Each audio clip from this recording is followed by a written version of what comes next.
At ang topic na tatalakayin ko ngayong gabi is ano,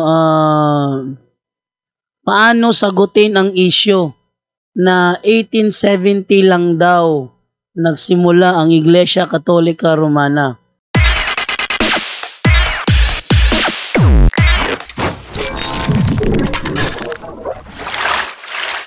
Magandang araw po mga kapuntos, at sa araw na ito po meron po akong tampok na video para sa inyo at sana ay magustuhan ninyo. Kaya sa mga bago pa po sa aming channel, please po don't forget to hit the subscribe button at ang notification bell para maging notified kayo sa bawat video na ilalabas ko sa channel na ito. At bilang kahilingan po ng punto por punto team at naway maintindihan po ninyo, sana po wag nyo pong i-skip yung mga ads sa aming mga video. Sa maliit na bagay na po na yan, malaking tulong po yan sa ating programa at sa ating ministry. Sana po maunawaan po ninyo. Maraming salamat po, kaya wag na po natin patagalin. Simulan na po natin.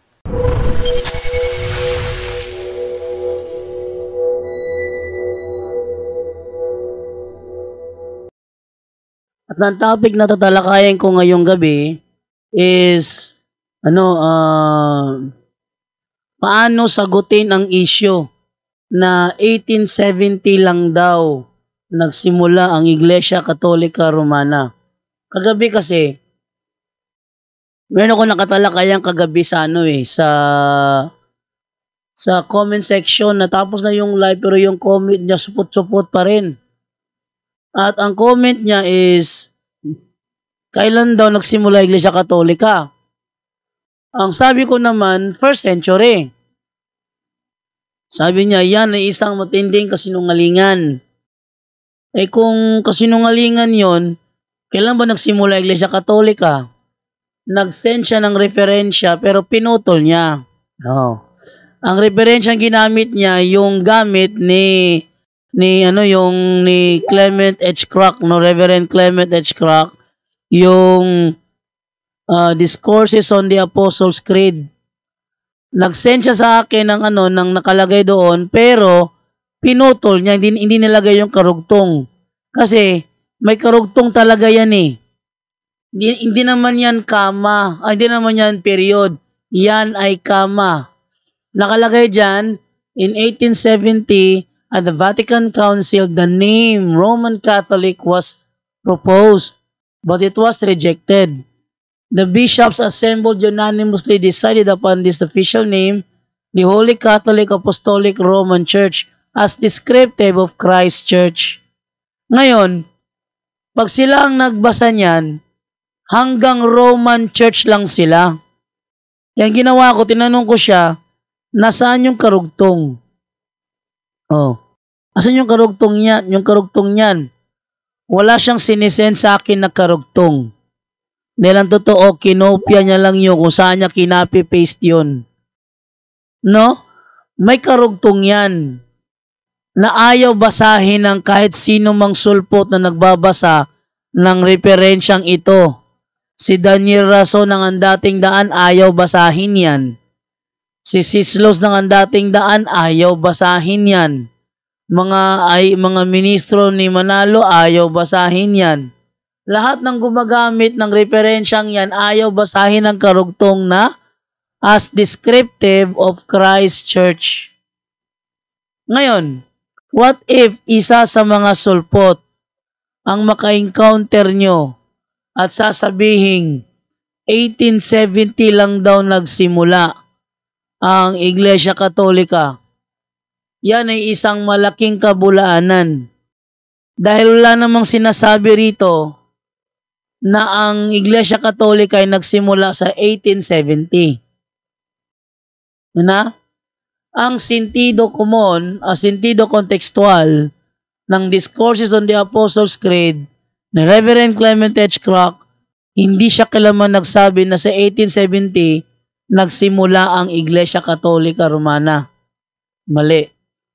Ayon dito, ang official name ang siyang sinimulan sa 1870, hindi ang church mismo, kundi ang official name.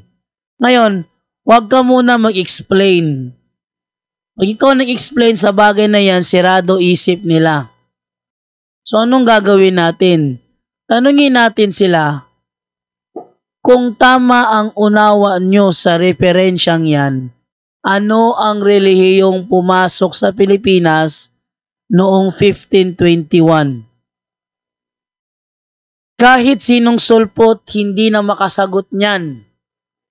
Ang ginawa niya kagabi, Vatican Council versus Jando Alabado. Sabi ko, paano naging versus? Yan lang naman sinasabi dyan na nagsimula ang Iglesia Katolika noong 1870. At kung tama ang unawa mo,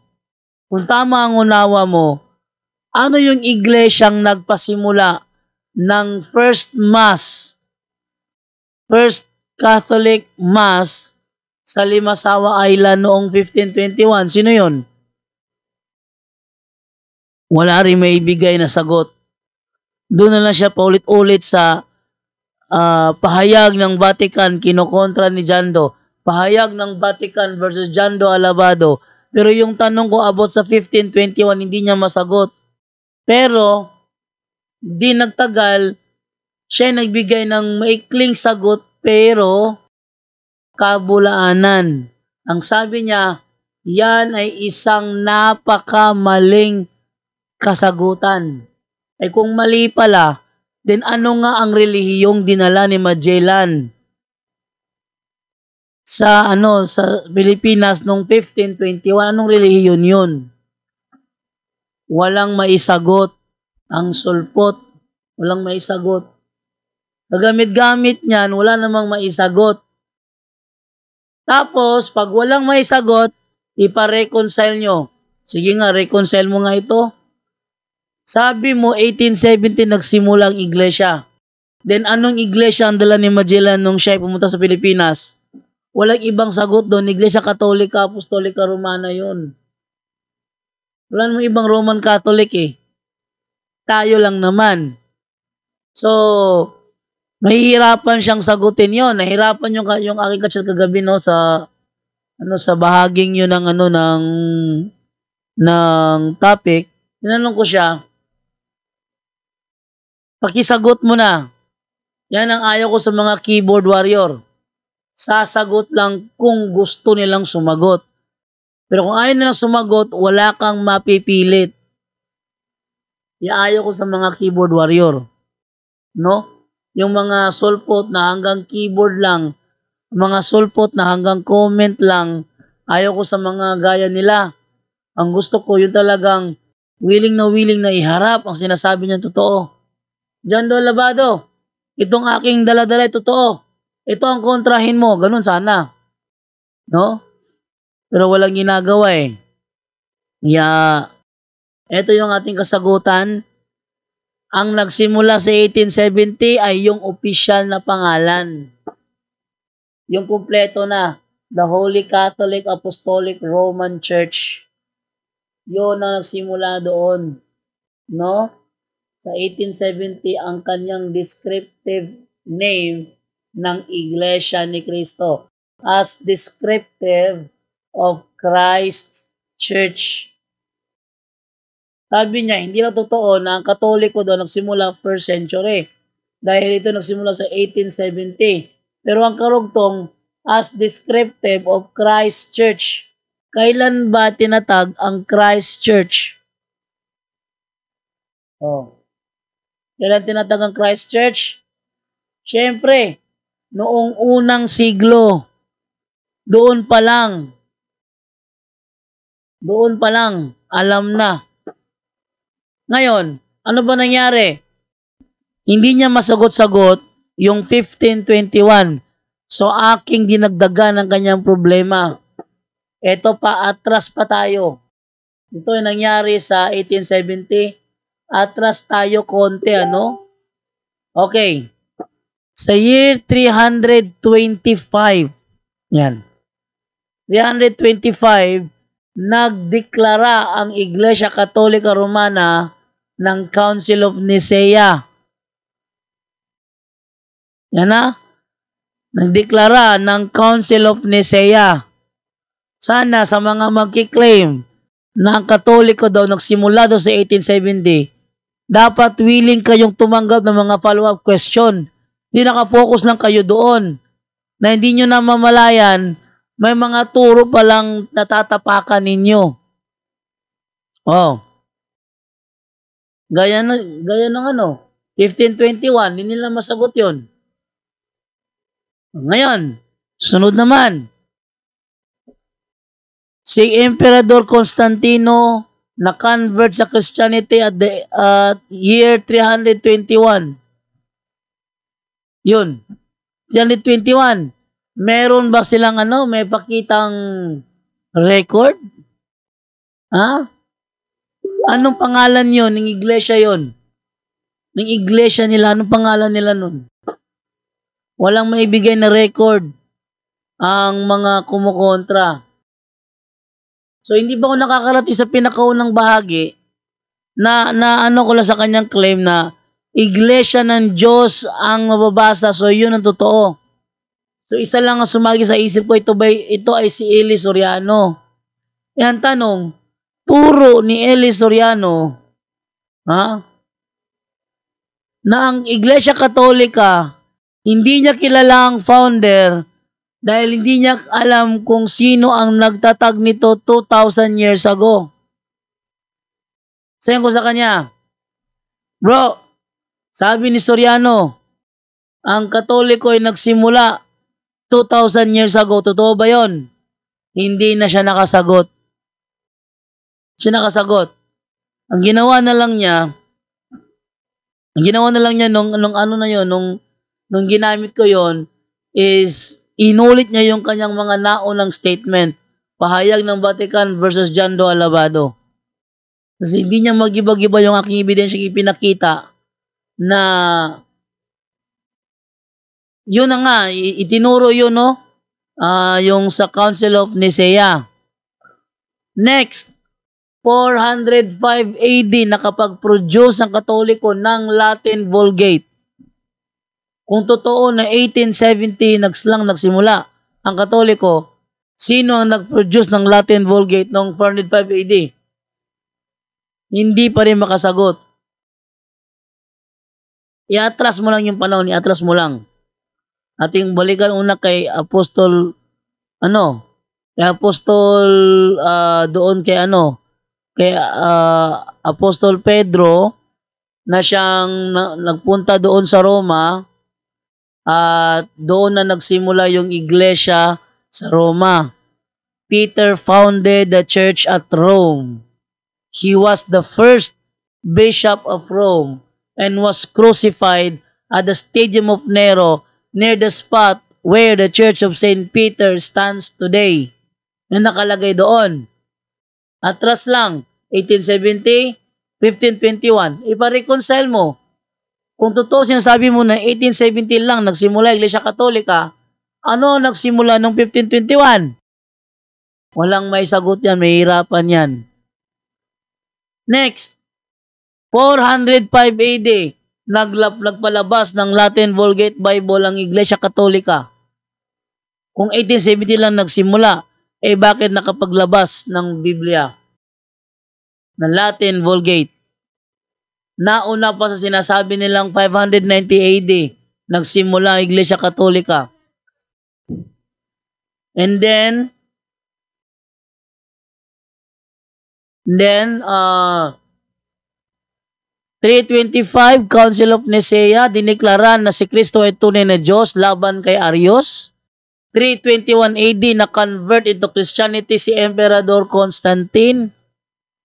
Then AD 110, ang pagbigay ng pangalang Iglesia Katolika. Yun. Yung pagbigay ng pangalang Iglesia Katolika. Yun na yun. Tapos dinagdagan pa ng isang referensya. Yung referensya na The New Book of Knowledge Encyclopedia. Kung saan sinasabi doong the history of the Roman Catholic Church began in an upper room in Jerusalem almost 2,000 years ago. Kalain mo? Ha? Almost 2,000 years ago. Doon nagsimula ang yun nga ang Iglesia Katolika. Tapos meron pa sa Mateo 16:18. So alin ba talaga ang tama dito? Ang tama, siya ay nagsimula sa Mateo 16:18.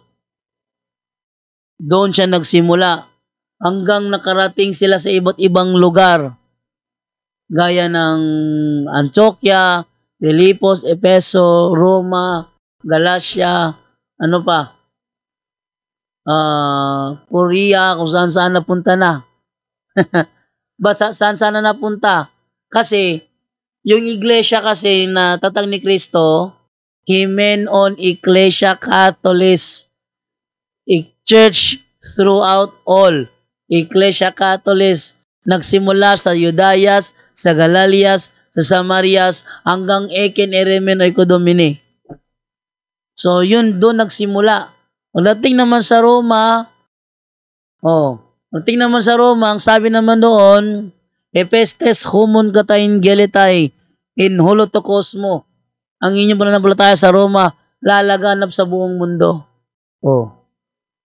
Sabi ni Kristo sa Lucas 4:14 yata yon, sabi niya, kay feminis eltentes Catholis pericoro perioto. Hindi nawawala ang Iglesia Catholis. Mabasahin mo yan sa Mons Reverse Greek Interlinear, nakalagay naman doon, Iglesia Catholic, Kataholos. Iglesia Kataholos. Yun na nakalagay doon. So, hindi siya nagsimula sa 1870. Siya ay nagsimula 1st century. Doon sa 1870 lang natanggap ang kanyang first official name. Ang kanyang first official name. Pero ang binigyan ng official name, hindi nagsimula sa 1870. Okay, no? So, sa lahat ng mga nandyan ngayon, sa ating comment section, sabi ni Jonathan de los Reyes, kung 1870 ang tanong, ano yung iglesia ng nadala ni Magellan noong 1521? Yan ang magandang itanong ninyo sa kanila. At tinitiyak ko mahihirapan sila i-reconcile. Bigyan nyo ng panahon i-reconcile. Ang gagawin nila para hindi sila magmukhang nagkamali, yung isa i-deny nila. Yung 1521, yun ang i-deny nila. Pag yan dininay nila, tanongin nyo kaagad, then ano nga yung reliyon dala ni Magellan? Kung hindi yun ang Iglesia Katolika Romana, anong reliyon yun? Na nagsagawa ng unang misa doon sa Limasawa Island. Anong reliyon yun? Mahirapan silang sumagot doon. No? And then, yung gabi, bro Jando, at mga kapatid na Katolik po. Yung gabi. Maayong gabi siguro yun. Okay, tingnan ko lang muna yung comment ha. Sabi ni Jonathan de los Reyes, ito, ang pinag-uusapan about Christianity na isingit ang Islam dahil yung mga comments niya is about Islam. Sabi, pag sinabi ko Jonathan Abungan Mayo, ni Abdullah Abungan Mayo, na true religion, I am referring to the church founded by Christ. Hindi diyan kasama yung sa inyong founded by Muhammad. Yan ha. Huwag mong ipilit yan. Sabi niya, Jonathan de los Reyes, yung relihiyong Katoliko wala sa top 10 sa fastest growing religion in the world. Wala raw sa top 10. Fastest growing religion. Sigurado ka ba wala sa top 10 yon? Tinangan natin kung ano. Fastest growing religion. Sa minsan kasi, ito kasi si sinungaling kasi ito minsan no? Tingnan natin yung fastest growing religion. Tignan natin ha.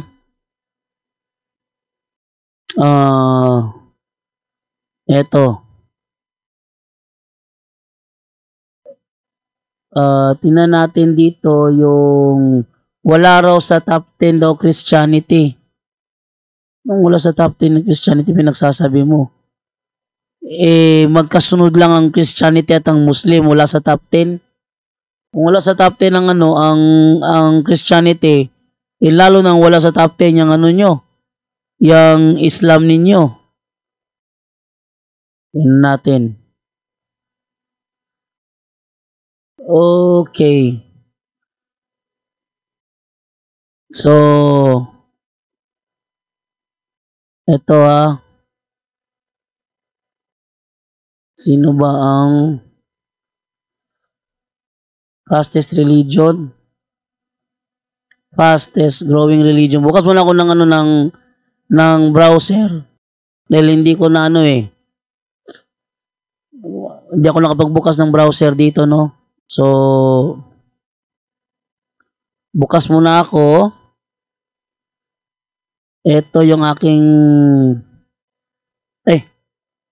mali. Ito. Okay. Tingnan natin. Abdullah, ready ka na ba? Ready ka na ba, Abdullah? Ito, Abdullah. Yan. Ito. Ayan, Ayan. Ang Islam, 18%. Ang Christianity, 33%. Ang Hinduism, 16%. Ang non-religious, 16%. Ang Buddhism, 6%. Ang Chinese traditional, 4%. Ang primal indigenous, 4%. Ang other, 3%. Ayan, sabi niya, wala raw sa top 10. Nung wala sa top 10, magkasunod lang ang Christianity at saka ang Islam. Depende kung sinong mauna. Magkasunod lang yan. Christianity and Islam. Kung sasabihin yung wala sa top 10 yung sa Christianity, di wala rin kayo sa top 10. Ano ba naman yan? Huwag sanang contest ba? Kahit na anong contest ang gawin mo, Abdullah, kayo ay still founded by Muhammad. Ito. Tingnan natin to. Tingnan natin to ha. Isa pa. Ito pa. Yan. Ito. Nangunguna. Christianity, 25 million. Nangunguna. Christianity, 25 million. Then, ang Islam is 20 million plus. Abdullah, yan ha. So, wala sanang contest, no? Na sinong nangunguna, sinong mas mataas. Dahil kahit sino man ang mauna, Christianity man o Muslim, is still ang Christianity founded by Christ, ang Islam founded by Muhammad nung mga 6th century. Ayaw mong masali yung ayaw mong masali yung tungkol sa Islam, wag mong idamay rito. Okay, Brad, na ako gi-forward nimo nga video, di ko sure kung tinuod tungkol po sa Muslim at ang Katoliko magkasundo. Hinalikan ng Muslim ang cross. Maganda yun. Maganda yung bro, yung video mo, magkakasundo, hindi nag-aaway, no? Si Abdullah pala away to Jonathan Dilo Sila Abdullah, Abungan Mayo, what is the number 1 religion in the world? C. Globally, Christianity has the largest following of these categories. Around 31% of the world's population are Christians, closely followed by Muslims at 25%. Jews have the smallest population of major religions with only 0.2% of the world identifying as Jewish. Oh. Then, sabi naman ni Abdullah, paki-search mo the fastest growing religion is Christianity nga eh. Christianity nga. Ayan oh. Paki-search mo the fastest growing religion. Christianity. 25 million. Ang Islam nasa ano lang, nasa mga 23 o 22 million. Oh, good evening po sa lahat ng sumuporta o sumusuporta sa punto por punto. Oh. Fastest growing religion nga kayo, Abriona, Sabungan, Mayo. Dahil makamundong religion ang itinayo mo. Okay. So yun na ha. Paano sagutin ng issue na sa 1870 lang tayo nagsimula? Atlas nyo lang. Para makuha at bigyan nyo sila ng benefit of the doubt. Talaga? Sigurado ka? 1870 lang kami nagsimula? Oh, talagang sigurado ako dyan. Anong dala ni Magellan na reliyon sa Pilipinas noong 1521? Mahirapang sumagot yan. Saan ko una na-encounter yung ganyan tanong? Doon sa Cebu. Yung isang pastor doon, siguro, ano kayo nangyari doon? Ba't nag-apply ng security? Naka-encounter ko. Sabi ko, pastor ka? Sabi niya, oh, pastor ako. Talaga? Uy, yung Katoliko ba? Alam mo kailan nagsimula? Nangyari yun, doon kami sa sa Handgun Security Agency. Ang may-ari nung tatay ni Alvin Aliaga. Tatay niya, pag-may-ari nun. Pastor. Sabi ko sa kanya, sigurado ka ba? Yung Katoliko nagsimula. Sabi niya, nasa lang yun, Brad? Nasa 17th century lang yun. 17th century? Oh. Totoo yun? Oh, totoo yun. Di ka nagkakamali doon ako kasi pag may ganyan kasi mga minsan kasi inaasar ko pa eh. Sabi ko, oh, totoo yun? Sigurado ka na 17th century? Sabi niya, oh, kung ayaw mo niwala, bahala ka. Hindi kita pilitin. Basta yun ang totoo. Kung totoo yan, be. Anong dala ni Magellan noong 1521? Alam niyo ba ano sinago sa akin ng pastor? Wala naman sa Bible yan eh. Wala sa Bible. So tama yung sinasabi o mali? Mali yan, wala sa Bible yan eh. Hindi ko nga alam yan eh. Hindi mo alam, saan ka ba nag-aral ng elementary? Itinuro sa elementary yan, nasa kanta pa yan ni William eh. Oh, nasa kanta pa niya yan. Na, all people were baptized and built the Church of Christ. And that's the beginning of our Catholic life. Oh, nasa kanta pa ni Magellan eh. Ni William eh. Sabi niya, di ako niniwala dyan, wala sa Bible yan. Sabi ko sa kanya, sinabi mo na ang Katoliko, 17th century, nasa Bible yun. Nagtawanan yung nandoon security agency. Nagtawanan. Ako, tiniksa niya ako, galit na galit siya. Sabi niya sa akin, pakaulawan dyan ko ni Mugdoro ha. Hindi, tinanong lang naman kita eh. Kung napahiya ka, dahil yun ay dahil nagsinungaling ka. Kung sana sinabi mo lang yung totoo na hindi mo alam kung kailan nagsimula ang Katoliko, mas maniniwala pa ako. Pero yung ipilit mo na 17th century nagsimula ang Katoliko, 17th century? How about noong 1521? On March 16, 1521, 1521, nauna pa sa 1870 yun, ano yun?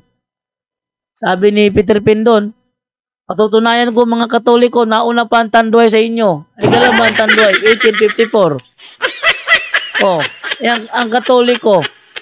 Kailan ba ang Katoliko? Sa Pilipinas lang. 1521. Paano nauna ang Tanduay sa amin? Doon pa lang nakikita na natin kung sino ang nagsasabi ng totoo. Okay? So hanggang dito na lamang po yung aking presentation ngayong gabing ito. Punta na po tayo ngayon sa ating tanungan portion.